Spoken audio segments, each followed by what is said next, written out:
Դիմադիր երկու խմբակցություններն էլ դահլիճում չեն, քաղաքացիական պայմանագրից միայն կլինեն ելույթ ունեցողները եւ գրանցվողները որպես այդպիսի։ Առաջինը ելույթ կունենամ ես, պատրաստվի Արայք Հարությունյանը։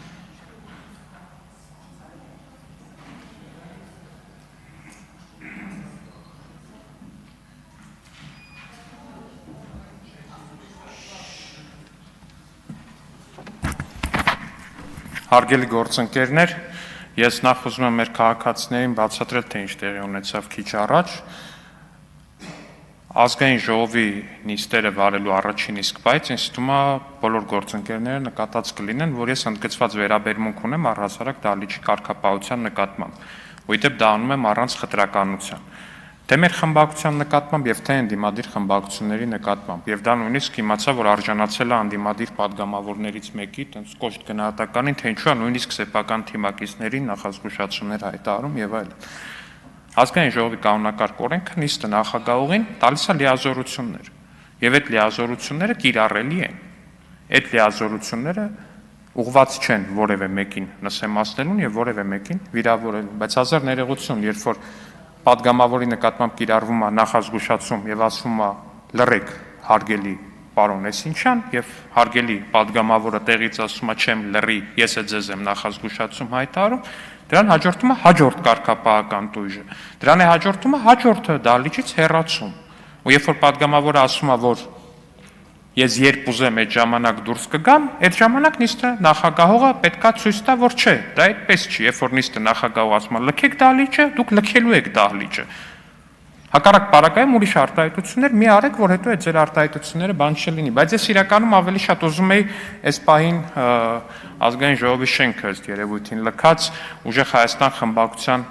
հետ խոսեի փոքրինչ նրանց ղեկավարի այստեղից ունեցած ելույթի մասին, որտեղ այդ ելույթը իմ համար չգիտեմ ինչ էր։ Ես անկեղծ ինչքան տենց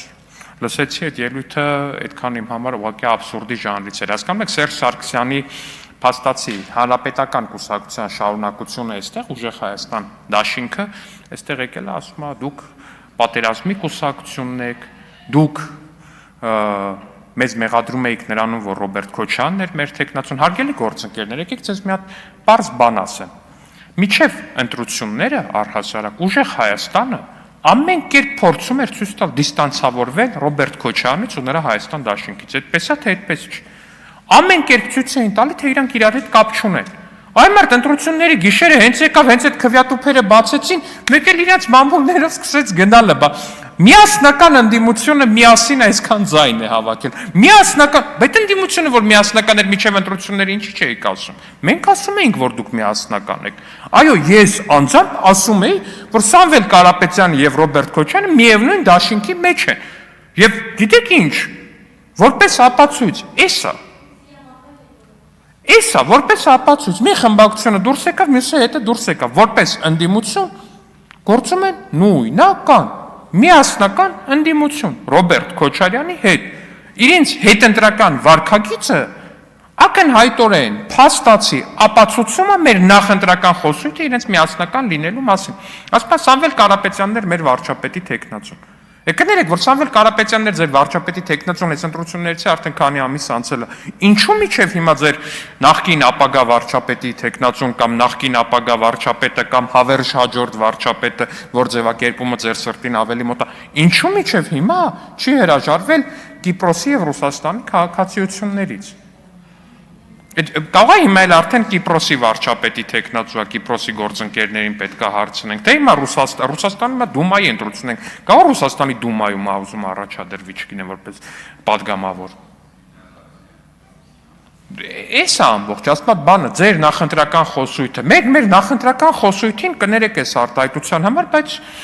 ամբողջությամբ պատասխանատու ենք մեր նախընտրական խոսույթի համար, ավելին ասեմ, մենք տեր ենք մեր նախընտրական խոսույթին, ու էլ ավելին ասեմ, դուք ինքներդ եք ապացուցում մեր ամբողջ նախընտրական խոսույթը, հարգելի գործընկերներ։ Ամբողջությամբ եկել եք այստեղ ապացուցելու մեր նախընտրական խոսույթը։ Իսկ ինչ վերաբերվում է նրան, թե որ ուժը ինչ է արել, շատ լավ, եկեք խոսանք, թե որ ուժը ինչ է արել։ Կարեն Կարապետյանը, Նարեկ Կարապետյանի հայրը,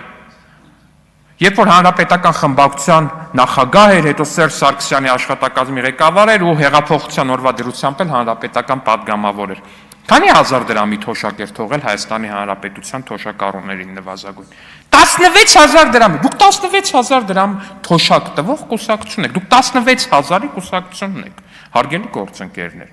Դա եք դուք։ 16-ը իհարկե մենք էինք ընտրություններին, բայց դուք 16000-ի կուսակցությունն եք։ Աղքատությունից են այստեղ խոսում, աղքատությունը։ Պարոն Կարապետյանի, Նարեկ Կարապետյանի հայրը ֆանտաստիկ տեսանյութեր կա Ազատություն ռադիոկայանում օրինակ։ Ընտրություններից առաջ կամ այդ ընտրական տարում Լոռու մարզում, երբ որ յուղ ու բրինձ էր բաժանվում, փաստացի։ Յուղ ու բրինձ էր բաժանվում։ Ժողովուրդ, յուղ ու բրինձ։ Յուղ ու բրինձ հասկանում եք։ Քաղաքական իշխանության մոտեցումը ձեր տարիներին եղել է այն, որ մարդիկ ինչքան աղքատ լնեն, այդքան քիչ փողա պետք լնելու իրենց ընտրակաշարքը կազմակերպելու համար։ Ինչքան աղքատ լինի ժողովուրդը, այնքան ավելի լավ։ Թոշակը ինչքան ցածր, այդքան թոշակառուի ձենը արժե ավելի էժան։ Պարզ լոգիկա է։ Ու դրա համար է, որ մեր արած սոցիալական ծրագրերի, մեր բարձրացրած թոշակների, մեր ընդհանուր տնտեսական քաղաքականության արդյունքում է, որ ձեր նախկին հանրապետականի բաժանած 10000 դրամը այս ընտրություններին փաստացի ձեր ուժի ներկայացուցիչները բարձրացրել հասցրել էին 100000 դրամ։ Ես նորից եմ ասում, մեր տնտեսական ու սոցիալական կատարած գործունեության լավագույն ցուցանիշը ընտրակաշառքն է, ժողովուրդ ջան, ձեր կողմից բաժանված, ձեր ներկայացուցիչների կողմից բաժանված։ Նախկինում բաժանում էիք 10000 դրամ միջև մեր իշխանությունը, մեր կողմից խորհրդարանում մեծամասնություն ստանալուց հետո 2018 թվականին դուք արդեն հիմա այս պայի դրությամբ բաժանում եք 100000 դրամ։ Սրանից լավ ցուցանիշ ուղղակի չկա եւ լինել չի կարող։ Ու ես ձեզ ասեմ իհարկե, մի բան էլ ասեմ։ Բարբերաբար այստեղից խոսվում է թոշակները բարձրացնելու բացասական կոնտեքստի մասին, թե բա դա էս էր, դա այն էր, դա իր մեջ